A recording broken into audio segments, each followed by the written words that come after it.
Hello dear children, today we are going to start a new chapter, chapter 17, our environment, pollution and protection. There are different types of pollution: air pollution, water pollution, noise pollution and soil pollution. So the first one is air pollution. Do you know what is air pollution? The atmosphere of the earth has a balance of various gases that help people and animals to breathe and remain healthy. When the air is polluted, this balance gets disturbed. This is called air pollution. Air pollution എന്ന് പറഞ്ഞു കഴിഞ്ഞാൽ നമ്മുടെ അറ്റ്മോസ്ഫിയറിൽ human ബീങ്സിനും ആനിമൽസിനും ഒക്കെ breath ചെയ്യാനും healthy ആയിട്ടിരിക്കാനും various gases ഉണ്ട്. ഈ ഗ്യാസസിന്റെ balance disturbed ആകും air pollution ആയി കഴിയുമ്പോൾ. ഇതിനെയാണ് air pollution എന്ന് പറയുന്നത്. There are many causes of air pollution. The first one is the gases released from factories and vehicles. Many vehicles that give out harmful gases from the exhaust pipes. For several factories also give out harmful gases such as carbon dioxide, carbon monoxide, etc. വെഹിക്കിൾസിൽ നിന്ന്, വാഹനങ്ങളിൽ നിന്ന് അല്ലെങ്കിൽ ഫാക്ടറിയിൽ നിന്ന് പുറത്തോട്ട് വിടുന്ന ഈ gases പലപ്പോഴും നമ്മുടെ ഹ്യൂമൻ ബീങ്സിനൊക്കെ ഹാംഫുൾ ആയിട്ടുള്ള ഗ്യാസസ് ആണ്. ഇത് എയർ പൊല്യൂഷന്റെ ഒരു റീസൺ ആണ്. Then second one is smoke from burning. നമ്മൾ വീടുകളിൽ തീ കത്തിക്കുക അല്ലെങ്കിൽ ഫോറസ്റ്റ് ഒക്കെ തീ കത്തത്തില്ലേ, അപ്പോൾ അതിൽ നിന്ന് പ്രൊഡ്യൂസ് ചെയ്യുന്ന ഗ്യാസും നമ്മുടെ അറ്റ്മോസ്ഫിയറിനെ പൊല്യൂട്ടഡ് ആക്കും. Then the third one is the gases from air conditioners and refrigerators.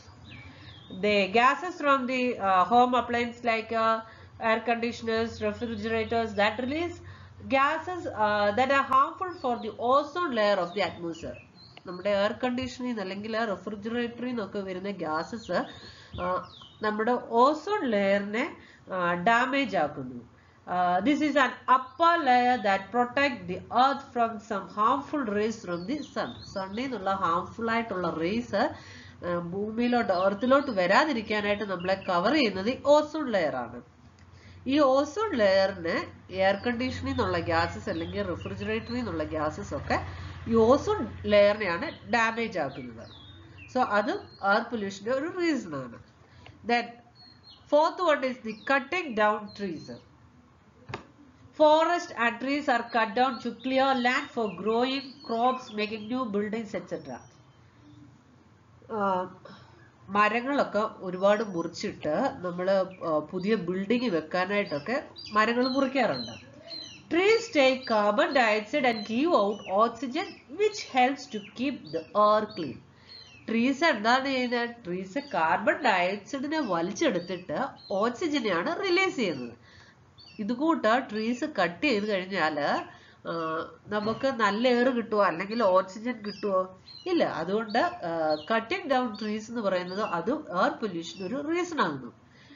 നമ്മുടെ അറ്റ്മോസ്ഫിയർ നല്ല ക്ലീൻ ആയിട്ടിരിക്കണമെങ്കിൽ ഒരുപാട് മരങ്ങൾ ട്രീസ് ഒക്കെ വെച്ച് പിടിപ്പിക്കണം. എങ്കിൽ മാത്രമേ ഇവിടെയുള്ള നമ്മുടെ എയറിലുള്ള കാർബൺ ഡയോക്സൈഡിനെല്ലാം അബ്സോർബ് ചെയ്തിട്ട് ഓക്സിജനെ ഗിവ് ഔട്ട് ചെയ്യത്തുള്ളൂ. Okay. Then last one is the garbage. The piles of garbage dumped in many places and give off a harmful gas which also pollute the air. നമ്മൾ waste എല്ലാം കൂടെ കൂട്ടിയിടും, അതിൽ നിന്നൊരു poisonous gas produce ചെയ്യും. അത് നമ്മുടെ air പൊല്യൂഷന്റെ ഒരു reason ആണ്. Then the air pollution can cause many health problems like asthma, cough and irritation of the eyes and skin. When the ozone layer is also damaged, it lets the sun's rays that is harmful to health. Ozone ലെയറിനെ damage ആക്കുന്നു. അതുകൊണ്ട് തന്നെ human ബീങ്സിനും asthma, cough, irritation of eyes ഇതൊക്കെ air pollution മുഖാന്തരം ഉണ്ടാകുന്നു. Then next is the water pollution. Water can be polluted in many ways. This is very dangerous for plants and animals and human beings. Water pollution പല കാരണങ്ങളുണ്ട്. So first one is the industrial waste for factories. ഫാക്ടറീസിൽ നിന്നുള്ള വേസ്റ്റുകളൊക്കെ റിവേഴ്സിലോട്ടും സീസിലോട്ടും ഒക്കെ തള്ളിവിടും, ഒഴുക്കി വിടുന്നുണ്ട്. അത് പ്ലാന്റ്സിന് ആനിമൽസിനെല്ലാം വളരെ harmful ആണ്. Then the oil spill in seas. Sometimes huge tankers that carry oil from one place to another that break down and the oil is split into the waters. പലപ്പോഴും ഇതുകൂട്ട വലിയ ടാങ്കേഴ്സിലൊക്കെ oil ലീക്കിങ്ങും ഒക്കെ സംഭവിക്കാറുണ്ട്. അത് കടലിലൊക്കെ ഒഴുകുന്നു. അങ്ങനെ വരുമ്പോൾ ഫിഷിനോ അല്ലെങ്കിൽ സീ ബേർഡ്സിനോ അതുകൂട്ടുള്ള ക്രീച്ചേഴ്സിനോ ഒക്കെ ഭയങ്കരമായിട്ട് അത് അഫക്റ്റ് ചെയ്യുന്നുണ്ട്. Then the sewage water. In many places, water from toilets is released directly into the rivers or seas. വീടുകളിൽ നിന്നുള്ള വേസ്റ്റ് അല്ലെങ്കിൽ ടോയ്ലറ്റ്സിൽ നിന്നുള്ള വേസ്റ്റുകൾ ഡയറക്റ്റ് ആയിട്ട് റിവേഴ്സിലോട്ടും സീയിലോട്ടും ഒക്കെ വിടുന്നുണ്ട്. This is very harmful to fish, animals and peoples. Then last one is the misuse by people. That means the people use rivers and ponds to wash and bath, polluting the waters with soap and chemicals. റിവേഴ്സിലൊക്കെ പോയി ആൾക്കാർ കുളിക്കും അല്ലെങ്കിൽ തുണിയൊക്കെ കഴുകാൻ പോകുമ്പോൾ chemicals ഒക്കെ ആ വെള്ളത്തിലോട്ട് വീഴും. അതും വാട്ടർ പൊല്യൂഷൻ്റെ ഒരു റീസൺ ആണ്. Then next is the noise pollution. A decibel measures how strong a sound is. The safe level of our ears is below 85 decibel. When the sound rises beyond this level, it can cause hearing loss. This kind of sound is called the noise pollution. Sound measure ചെയ്യുന്ന decibel വെച്ചിട്ടാണ്. നമ്മുടെ ചെവിക്ക് കേൾക്കാൻ പറ്റിയ അല്ലെങ്കിൽ safe ലെവലിൽ നിൽക്കുന്ന sound എന്ന് പറയുന്നത് 85 ഡെസിബൽ ആണ്. ഇതിനെക്കാട്ടിലും സൗണ്ടിന്റെ ലെവല് കൂടിക്കഴിയുമ്പോൾ നമുക്ക് കേൾവിക്ക് പ്രശ്നം വരും, അല്ലെങ്കിൽ കേൾവി നഷ്ടപ്പെടും. ഇതിനെയാണ്, ഈ സൗണ്ട് ലെവൽ ഇങ്ങനെ ഇൻക്രീസ് ചെയ്യുന്നതിനെയാണ് നോയ്സ് പൊല്യൂഷൻ എന്ന് പറയുന്നത്. The safe level of our ears is below 85 decibel. When the sound rises beyond this level, it can cause hearing loss. This kind of sound is noise pollution. There are many reasons for noise pollution. The first one is the car and other vehicles constantly blowing the horns. This raises noise level. നമ്മൾ വാഹനത്തിലൊക്കെ പോകുമ്പോൾ അറിയാം, അല്ലെങ്കിൽ റോഡിലോട്ട് ഇറങ്ങുമ്പോൾ അറിയാം, ചില വണ്ടികൾ continuous ആയിട്ട് അങ്ങ് ഹോൺ അടിച്ചുകൊണ്ടിരിക്കും. ഇത് നോയ്സ് പൊല്യൂഷൻ്റെ ഒരു റീസൺ ആണ്. Then the second one is the sound of moving vehicles like a train, aeroplanes and other vehicles. And the machineries from construction site also make a lot of noise. ട്രെയിനിൽ നിന്ന് അല്ലെങ്കിൽ എയറോപ്ലെയിനിൽ നിന്നൊക്കെ ഉണ്ടാകുന്ന sound, അതുകൂട്ട് തന്നെ machineries, construction work സൈഡിലൊക്കെ ചെന്ന് കഴിഞ്ഞാൽ അറിയാം അവിടെ ഉണ്ടാകുന്ന സൗണ്ടുകൾ. Then next is the loud music played in public places through loudspeakers during festivals and other occasions. ഫെസ്റ്റിവലിന് അല്ലെങ്കിൽ അതർ ഒക്കേഷൻസിലൊക്കെ വലിയ മൈക്ക് സെറ്റ് ഒക്കെ വെച്ചിട്ട് പാട്ടും ഒക്കെ കേൾക്കത്തില്ലേ, അതും നോയ്സ് പൊല്യൂഷൻ്റെ ഒരു റീസൺ ആണ്. Then the last one is the bursting of crackers during Diwalis and other festivals. പടക്കം പൊട്ടിക്കത്തില്ലേ ഫെസ്റ്റിവൽസിന് അല്ലെങ്കിൽ ദിവാലി ഫങ്ഷൻസിനൊക്കെ, ഇതും നോയ്സ് പൊല്യൂഷൻ്റെ ഒരു റീസൺ ആണ്. So the noise pollution can cause various problems. There can be loss the hearing and sleep disturbance. This can cause people a lot of stress. ആൾക്കാരുടെ ഉറക്കം നഷ്ടപ്പെടും, അല്ലെങ്കിൽ കേൾവി നഷ്ടപ്പെടും, കൂടുതൽ സ്ട്രെസ്സിലോട്ടും ഇത് വഴിതെളിക്കും ഈ noise pollution. Then the next is the soil pollution. The soil on earth takes thousands of years to form and is extremely important for us. Therefore, we need to take care of soil we have. There are two types of waste that we create. That is, the first one is the biodegradable and the second one is non-biodegradable. നമ്മൾ സോയിലിനകത്ത് രണ്ട് തരത്തിലുള്ള waste നമ്മൾ deposit ചെയ്യുന്നുണ്ട്, ബയോഡീഗ്രേഡബിളും non ബയോഡീഗ്രേഡബിളും. Biodegradable എന്ന് പറഞ്ഞു കഴിഞ്ഞാൽ ആ വേർഡിനെ തന്നെ സ്പ്ലിറ്റ് ചെയ്യുക. Bio means from plants and animals. Bio എന്ന് പറഞ്ഞു കഴിഞ്ഞാൽ പ്ലാന്റ്സിൽ നിന്നും ആനിമൽസിൽ നിന്നും വരുന്നത്.